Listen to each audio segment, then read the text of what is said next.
All right, I'm going to call us to order at 5 o'clock. Please, Miss Emily. All right, I am here. Renee? Yes. Emily? Yes. April? Here. Chris? Yes. All right, Kyle? Here. Marcus? Yes. Aaron? Yes.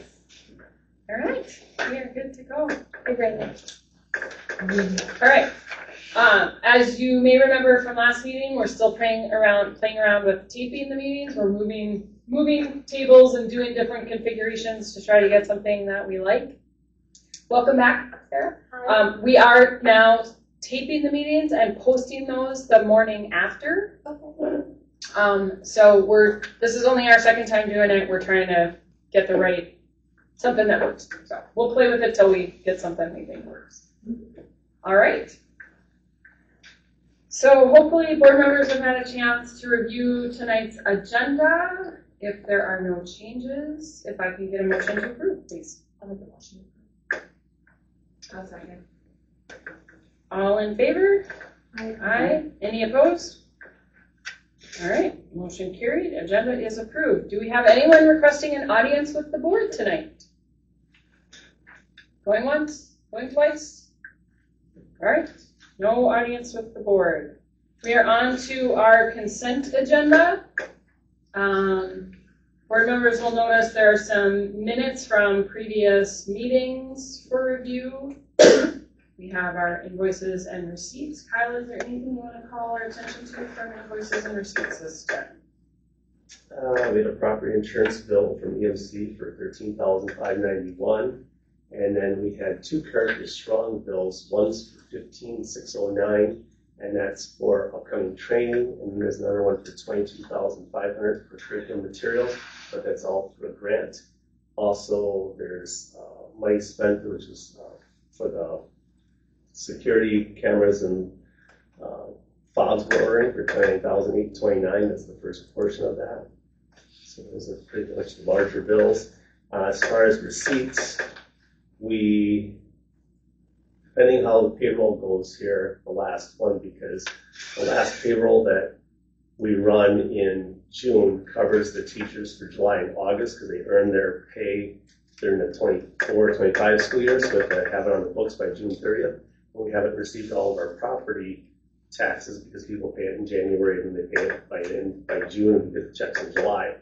We may, depending on how that runs, we may have to do short-term borrowing for the first time this year. Libby doesn't have it done, but she'll have it done by the 30th, so that's what we have going on there. Otherwise, the rest is pretty normal. Okay, thank you. Any questions for Kyle?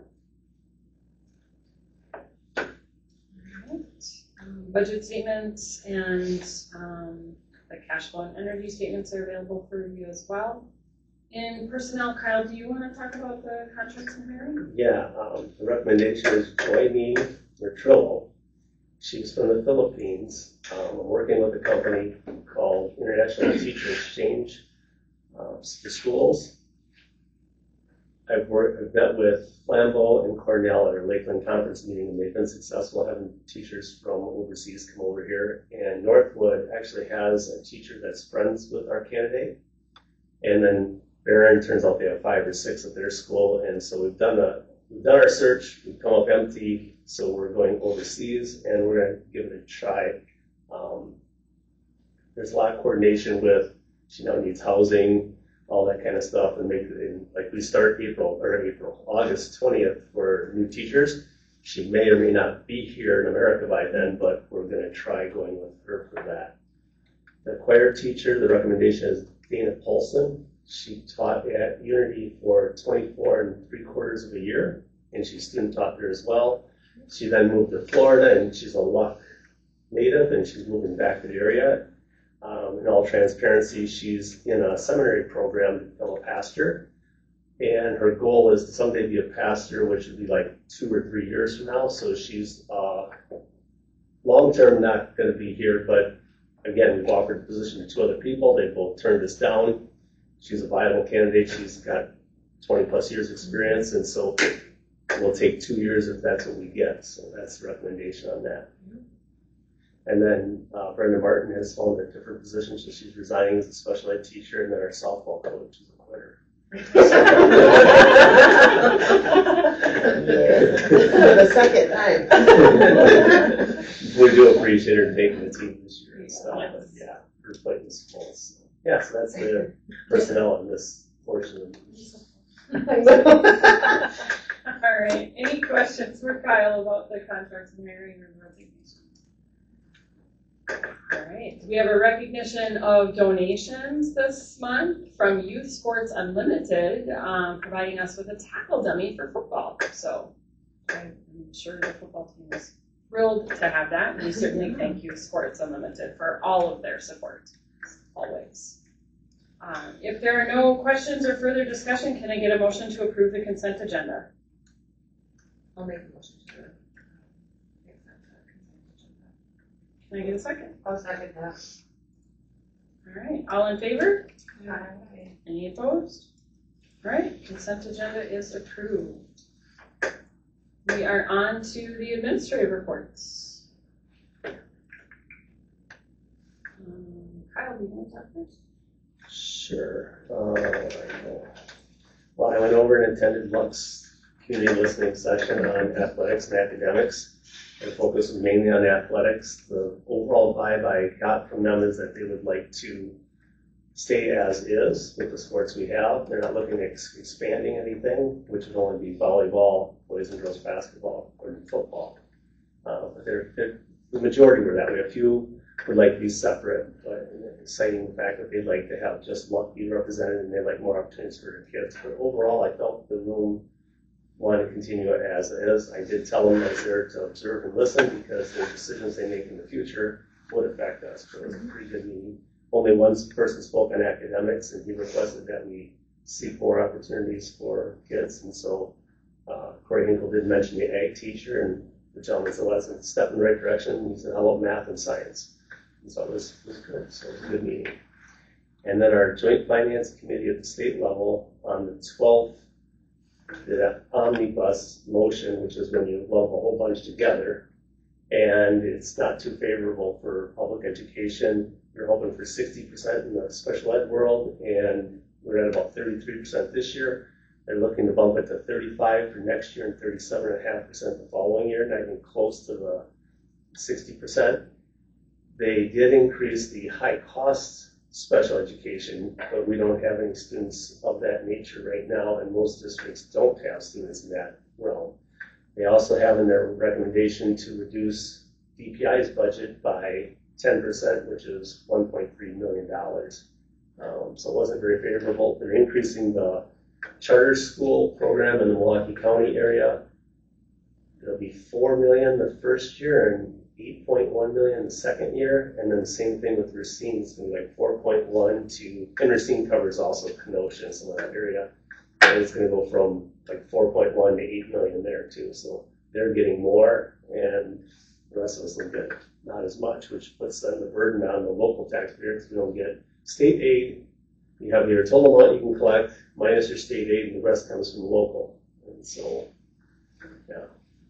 So legislators aren't doing us any favors right now, but it's still a long way from being decided because both parties got to vote on it and the governor's got to accept it too. So.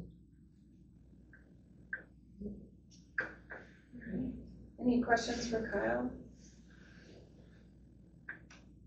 All right.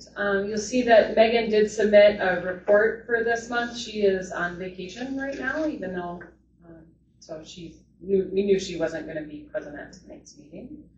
So you can see her updates there. And then Ms. Aiken. Yeah, so I've kind of transitioned myself early into the elementary school. So we got summer school going, and that's been, from what I'm told from the staff working down there, very smooth. So I'm happy to hear that. We just have kindergarten to second graders down there, so it's very early childhood. That's nice. And the 3rd through 6th graders are in this building. And I've heard that that's going smoothly as well. So that's wonderful. I wanted to give you a little update on Reading Corps, how we ended the year. So through AmeriCorps, we get a Reading Corps tutor that helps us do Tier 2 reading interventions, mostly one-on-one, some pairs.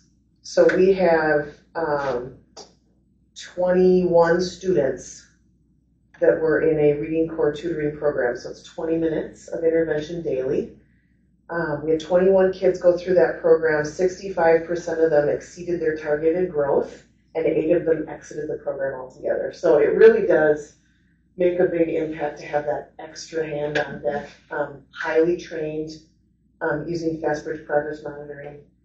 So it fits very well into our system. So that is a program that is, at risk of budget cut, but for now, I'm doing everything we can. We will have our tutor next year. I've signed us up the last 2 years to try to get math core at the middle school level. So hopefully someday we'll get to pilot that, but it makes a big impact for the system that we've got going on at elementary school. So I just wanted to kind of highlight how the year shook out for reading core. I just got that, so it wasn't in my report. The other thing I said I was going to bring to your attention is FastBridge is the company that we use for our universal screener, and then you have to have progress monitoring tools for intervention. We had a 5-year contract with Renaissance. That's the company that provides FastBridge, and that contract is up at the end of June.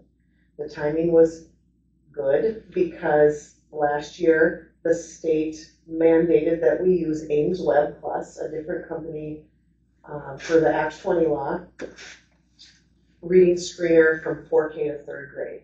So the state pays for that. So I've been looking at quotes. If we were to just use Ames Web Plus for reading and math all the way to 8th grade, what would the cost difference be? Right now, FastBridge would run us about $3,500 a year. Ames Web Plus, because the state pays for the reading portion, would only cost us about $2,000. So there's a significant cost difference. So my recommendation would be to move everything to Ames Web Plus. It gets really messy when you go from 3rd grade to 4th grade, and now you have 2 different tools. From what I've gathered working with the company, most Wisconsin schools are leaving FastBridge to do this, so that's unfortunate for the Renaissance company, but far more cost efficient for us. The other piece that Renaissance gives us is a tool called EduClimber, and it's a data warehouse.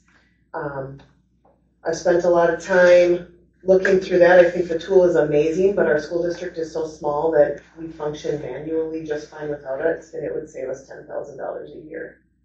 So I think that's a good cut. So removing us from Renaissance altogether would be a big savings, a $14,000 savings annually. But I don't know if the board wants to discuss this or not, but if we go with Ames Web Plus for everything, there's certainly going to be options to just pay annually or to do sometimes you discount if you do 5 years. Right? So I don't know if the board wants to weigh in that or not, or if Mr. Woodcare will just have that conversation. But yeah, I've been looking at this since about December, and definitely the staff is aware, especially the elementary staff. The tool has everything. Ames Web provides everything that FastBridge does, so it's just a different look. But that's what I would like to do is shift us over to FastBridge. What we would have to do is invest about $2,000 into the training. We'd have to train everybody the first year how to use it. So that's that. Are you seeing that as something, the state's mandating the switch, so that's Right. not something we can approve or No, there's nothing you can, I mean, No. no, you can only approve what the state says, you can't go against the state, so. Yeah. It So really is, the question is either continuing to exist with 2 different tools or just moving everything to 1 tool, which is what I'd like to do. Yeah. That makes more sense to us, something consistent. And the onboarding of Ames Web last fall went very smoothly. Kelly Fisher helped me, and you know how that can be, right? That can be like, here we go, one more new thing, but it really was nice. So I feel confident with the tool. What if the early elementary ed teachers already have the experience with They it? do. They can help Yeah. support. So we'd be onboarding middle school for reading and math. Yeah, and math at the elementary level as well. So. And all of our interventions get progress monitored weekly, so those tools are all included. You know, there's a dyslexia screener, there's all of the required diagnostics that the state requires are a part of Ames Web. So it's nice to just have a one package deal. Yeah. So another shift in education, but I think we gotta move that way and it saves money, so. All good things. Yeah. Yeah. Can't argue with any of that. I think. Yeah, I like everything. All right, and you can see notes there from Jada as well. So we can check in with her next month if there are questions. Any questions for Erin or Kyle? And then we'll add Marcus to the roster of administrative reports soon. Yes. Next. He told me it's a report. Coming soon to an administrative report soon. We won't much July. I'll let you sit by me. Is there, for the Ames, is it an acronym or is it? No, the company is Ames Web Plus. Okay, It's not an acronym, I didn't know, I was just asking. and it's been around, Ames Web has been around forever. When I was first teaching 4K 20 years ago, that was a company, so. Okay, Yeah. I'm just curious, because sometimes it's acronyms, I'm like. It might have been an acronym 100 years ago. Okay. Yeah, I don't know. Your district is required to have an overall math and reading screener, Right, and then you have tools for kind of the diagnostic intervention portion, so, it's does that tie into like the tiers? Yep, Okay, the intervention that we provide for tier 2, tier 3, yep. okay, Yep. I'm So, trying to understand it all. Yeah. They're dumb questions. no, dumb it's not, questions. there's a lot of vocabulary, but it's a system that we already have in place, we're just using a different tool. Right, okay, that sounds like a better tool. Well, it's a one-stop shop so that we don't have to live in two companies. Okay, When you're looking at data from kids moving from 3rd grade with FastBridge reports and then 4th grade, or vice versa, Ames Web reports and then 4th grade FastBridge reports, you're kind of comparing apples and oranges. Right. It's hard to see that. So Okay. it'd be nice to unify the system well, all the we're way through trying to, 8th grade. right, and we're trying to do that even with the elementary and high school anyway. Yeah. And FastBridge gave us that, but Act 20 threw a wrench in it when the state required us to use Ames Web for 4K to 3rd grade. Okay, So now we just have to adjust. yeah. And so, yeah. And with a happy bonus of saving some money. We'll take it. Yeah. We'll take it. Could have been the other way. Right. All right. On to the board member governance. I know the facility committee met. Do you want to fill us in? I know we're going to be talking later about solar, Yes, so I will. so I don't know if there's other stuff. Yeah, I can just give you a quick rundown.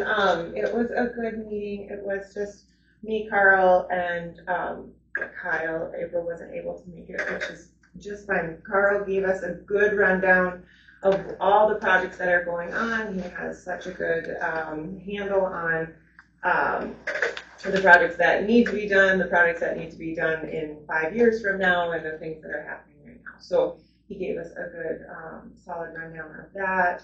I asked some questions based on kind of the previous punch list that was there, and he gave me good updates on that. So nothing really outstanding outside of talking about the solar, which was exciting. So we will look at that time. So I won't get into that. Yeah, I told him that I was going to update that he has such a good handle on things. I don't worry about it one little bit, and it's good always to have a good gauge on things. He's replacing windows down in the daycare because of the storm damaged one.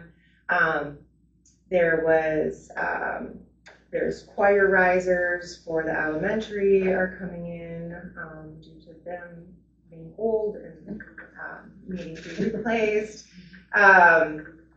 Let's see, and then it looks like they have a good lineup for employees over the summer, so not much else to report outside of The the solar. elevator doors, just ready for the. Oh, yes. Oh, that's not on the list, is it?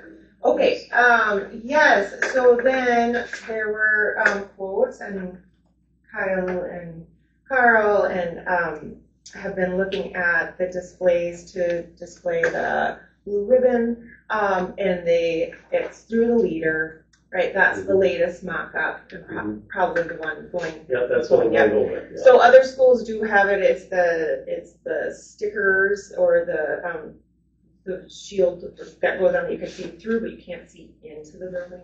necessarily, but you can see out of the So building. we're gonna put that in all their doors as you walk in. Yeah, so it'll be a big promotion of what the school has achieved. And it will just be in the entrance doors rather than the wraparound. So it sounded like it went through a number of different renditions of style, and they settled on this, which is beautiful. And that will be going to their timeline on when that is going to be Don't want to installed. get going on it, we're hoping they said it that before school. Yeah. Yeah, so it's good. Yeah, thank you for bringing that up. Can do that. Yeah. Oh, really? And then in July, we're having a rummage sale on the Yes. shed. Because we have Some stuff. lots of good stuff over there. Yes. Carl did give me a walkthrough and had a walkthrough, so saw the things to be. It'll be in July, we'll get word out. There's like 700 chairs in there and umpteen desks, and I told the teachers if they buy something, they can take it home, they can't bring it to their classroom. Good stuff, and we're getting rid of it for a reason. So, yeah, there's nothing else that you need inside the building. Yeah. So the community might be interested in that, so. Yeah, absolutely. That sounds great. All right. And policy committee, I I know, mean, we're charging a lot. I think we got through what, 2 more books or 2 more sets the last time. Yeah. And so we just have 2 to go. 2 to go, so I'm thinking, we hammered it away in one afternoon. I think we're gonna discuss another meeting after. Yeah, we're not gonna need it. So then the goal will be to approve all in July? I'd like to meet in early July so we could have it possibly on the July board agenda. and I know Jessica did send to everyone Yes. the logins for, Good. to start reviewing, so it'd be great for the rest of us to get caught up and start reviewing. We don't typically typically we don't accept the policy manual all at once. This is a special circumstance with switching over from our old version to our new platform with Neola, so it won't be as much as this moving forward, and we'll get caught up so people can start reading up and prep for. Hoping that we have that on the July agenda to approve, and then that will give everyone everything they need moving forward into the new school year. So, thank you. All right, so speaking of policies, we do have one policy we do need to look at tonight ahead of that. This is the reason that we're looking at this now is that we, in accordance with Act 20, we have to have a policy around this topic on the books before July 1. So that's why this one specific policy needs to be approved ahead of time. There is a copy of this policy in your extras, board members. So you have a copy of this as well. So April, just so you know, in terms of how policies get approved, policies go through what are called 2 readings. The first reading happens at the committee level. So the policy committee looks at it and says, what do we need this policy to have or contain, and are we okay with it? That's the first reading. Then the second reading is bringing it up to the full board where we all read it and approve or bring up changes or questions. And then that's how a policy gets into our policy manual. So in looking at the policy, I had a couple of questions. I noticed, and I don't know this process very well yet. And so I was noticing that there are 4 different recommendations after the evaluation about whether to promote a student. There's 4 different recommendations that can be made. Right here. Yep. There's promoting with applicable supports and services, and that is deemed to be more appropriate than retention. There's promoting the student because the non-completion of their personal reading plan wasn't due to the student's lack of reading proficiency. And then the third one is that the district recommends retention with applicable supports, but the student's parent does not agree with the district's recommendation. And I just was curious for a little more information about what that looks like. If the district recommends that not to promote the student, does the parent just get to say, nope, promote him anyway? And what's the process for a parent engaging in that? Since that's one of the options in the policy, I'm just curious about. Yeah, ultimately, it's the school's decision on where to place them. The parent may not be happy with it, but ultimately, if we're that strong that this child needs to repeat, they repeat at that point. But we'll have that discussion with the parent. Well, and it shouldn't be a surprise to the parent who do our job and move them along the way. That was my other question, is how the process goes and what the timeline for this discussion is. Well, I think that that's part of, so like we have to approve the policy now, but it won't totally take effect until 2027. And so Right. all districts are required to, so now there's There'll that be time for like the districts to build their, so it's Got it. kind of one of these things that, you know, where I feel like, here's the mandate. But, you know, knowing that it's kind of coming fast and that districts need to figure out all the pieces with it too, but I would agree. I think that was one of the things we talked about too, and obviously Erin, you play an integral role in that. Yeah, and we kind of implemented and have been practicing that the last couple of years, which is the bulk of what I was doing in my curriculum director role, but there's an 8 to 10 week cycle of intervention, you know, then you screen, and then students that fall within that, below that 25th percentile, they have a reading plan.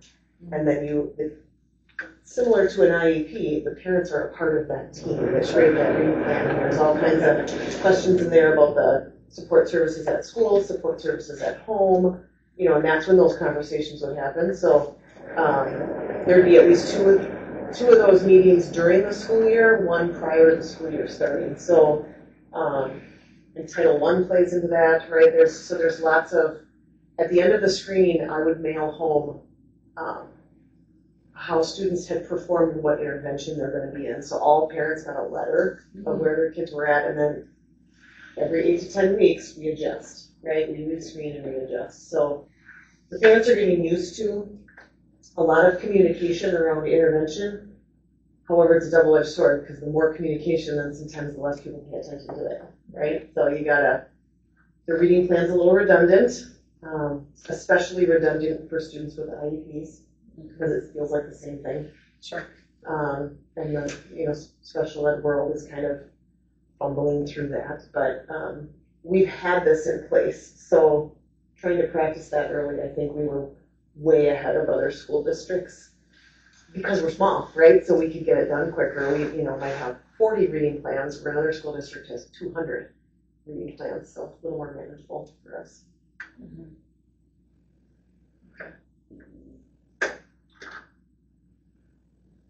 So I don't know if, given that the parent can't provoke promotion without the district's permission, I don't know if the way this is written indicates that.